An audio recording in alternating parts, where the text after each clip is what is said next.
So you had this track record of nothing but success, as you said, and all of a sudden things aren't working out, which undoubtedly had to trigger a whole set of emotions and stress and strain and everything else.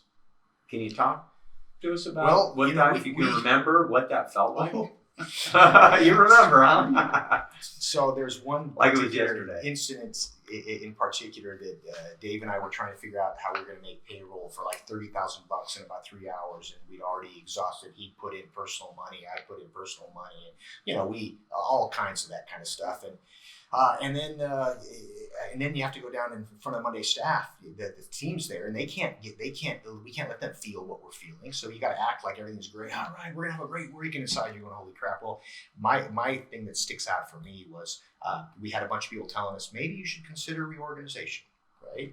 And this may not work. And I went down to do some jiu-jitsu. I was training with one of my students, and he put me in this. He got me in I kind of let him get me in a choke. He was if you know what I mean by that. I've been choked out plenty of times by guys that are better than me. But if you have someone that maybe it's like handicap. You're going to let a guy get in a bad position. You're going to fight out of it. All of a sudden, I realized, holy moly, man! And there's this feeling that you get when you're grappling and you're tired and you're fatigued and someone's close. It's claustrophobic. It's kind of like panicky, right? And of course, all you have to do is tap and you're done.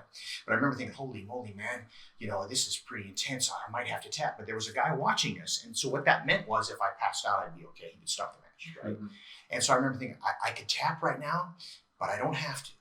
Not yet.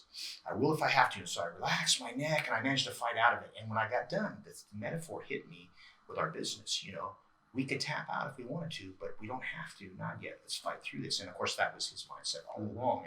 And for me, that was like a pivotal moment. Like, okay, it might be a while, but we're going to get through this. Just going to take it a day. I love what you said. Is part of being able to fight through it was relax, right?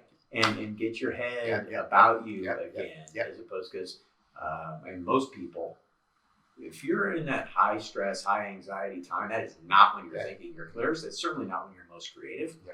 And one of the, some of the CEOs that we've seen who fought their way through tough times, that's one of the things that I have identified as a common thread. And oftentimes it's a strong spiritual faith of one kind or another, right? Yours is probably martial arts, and some of them may be religious in nature, but they always had this calm about them that allowed them to stay creative and stay thoughtful and stay innovative in spite of the fact that they were feeling choked in some ways. Yeah, true.